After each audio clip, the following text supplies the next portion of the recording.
Yes guys, what's going on? Welcome to Stretford Paddock. I am Adam McKola. As you can see, we're not outside Old Trafford for the news today. That's because they've got me on it. They've got me up bright and early to do this news. Oh my God, I don't know what I'm doing here, but we are here. And thank you for joining us for the ride. We have got loads to discuss today. Project Big Picture, or whatever the hell that is. We're looking at Sergio Romero, and we've got some team news, some bad team news, ahead of that game against Newcastle against Manchester United. But we got a little bit of good news as well. One of our new signings may be making his debut. So we'll be looking at all those things here in today's video. Make sure you're getting your thoughts in those comments below about everything we have discussed. And of course, we're building up to that Newcastle game here on Stretford Paddock. So subscribe, hit the notifications. As soon as uploads come up, you'll get notified, and you can go and check them out as well. So make sure you are keeping it locked and getting involved on the show. Yesterday we had Howson's Brew go up, a few other videos as well. If you want to check them out as soon as we're finished here, you can go and do that. But for first, let's get stuck into some of this news. And as I was saying, Project Big Picture has come into the forefront. Those are three words that we thought we'd never hear together, but we have heard them together, and they are to do with the Premier League. And we heard that these bigger clubs in the Premier League, 6 of those big clubs plus 3 others, West Ham, Southampton and someone else, had come together to decide some new rules for the Premier League. We'd lose the one vote, one rule system for that all clubs have had, which has meant it's been easier for clubs to veto certain decisions. And now these clubs want to reduce the Premier League to 18 teams. Give the EFL 250 million. Give the FA 100 million.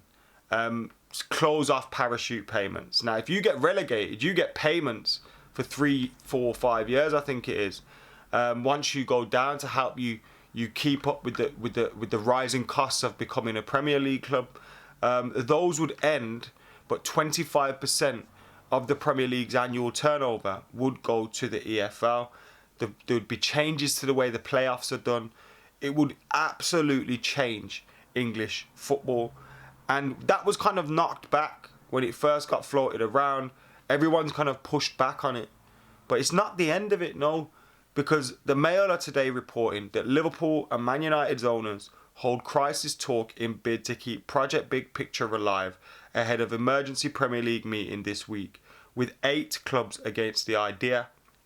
Now at the moment, 8 clubs is enough to get, these things off. I think you need like 14 clubs or something like that to make any decisions. Whereas under these new rules, under these new regulations, it would be those 6 clubs who could decide everything. Their votes would mean more than the other 6 clubs or the other 12 clubs or whatever it is that would be in the league. And you can't have that. We've seen in the past that they've tried to get bigger chunks of the TV money for themselves. We've seen in the past them try and do things like that. And you think that's not going to happen when the next TV deal comes around, that they won't take more money for themselves because they feel like they deserve it. And I think that's one of the good things about the Premier League at the moment. This TV money is kind of shared around well, and it means we see a more competitive league. I'm not going to say the most competitive league, but we see a more competitive league for it. But now we're hearing Liverpool and United's owners are holding crisis talks to push this on. Sportsmail has learnt that Liverpool owner John Henry and his United counterpart Joel Glazer have held crisis talks on Monday about how to take their project forward in the face of mounting opposition.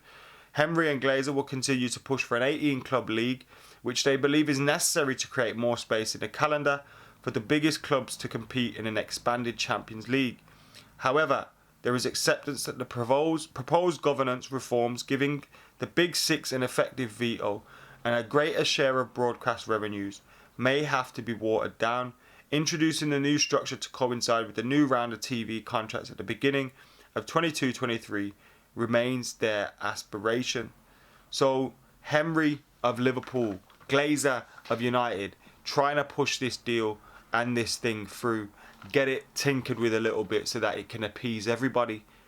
Now, one thing that tells me is the Glazers are going nowhere when you hear of them taking an interest in these kind of deals, and you know, trying to get these kind of deals through. It sounds to me like they're going nowhere. But also, please don't allow people like Henry and Glazer, or the Glazers, to become such a bigger part of the Premier League and such a bigger part of English football, and allow them power to change things. Just don't do it. Just don't do it. Do you know what I mean? Just don't let them do anything to this league. Just don't. Please, begging you, don't. You know, look what they've done to United, these Glazers. Nothing about how much money they make. And that's what the Premier League will become. It is becoming it, but it will become that even more. Don't do it. Just don't. Moving on from that, we hear Edinson Cavani will join Anthony Martial on the sidelines for that Newcastle game. This weekend, that game, 8 o'clock kickoff. It's that game that's been the first to be pay-per-view of the Premier League. And Edinson Cavani will not be available for United's trip to Newcastle this weekend, as he has to self-isolate in line with government's coronavirus regulations. Now, these regulations are so up and down. These regulations are so all over the place. Now, I know why we have to have them, but surely someone like Edinson Cavani, you can be tested thoroughly. You know, why can't he play?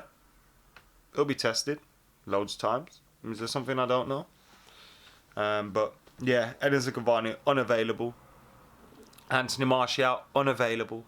And I've seen the people have already come out giving him stick again. It's never too far, is it? Round the corner. You have a good season, you have a bad month, oh, you're shit. I don't get it. I don't get it. But Cavani and Martial missed that game, and Alex Telles could be making his debut as well, which I'm looking forward to doing, or to seeing. Man United players are disappointed by the treatment of Romero, say sources to ESPN. A number of Manchester United players have expressed their disappointment at the treatment of goalkeeper Sergio Romero because he didn't get his move. Everton wants to pay his wages and a £2 million loan fee.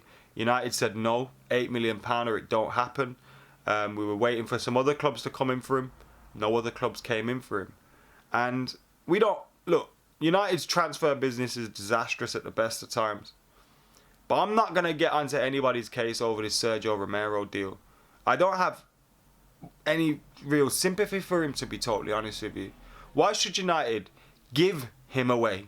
Yes, we'd be basically giving him away to Everton when they're in the same league, around the same position, like they could be fighting for Champions League football this year.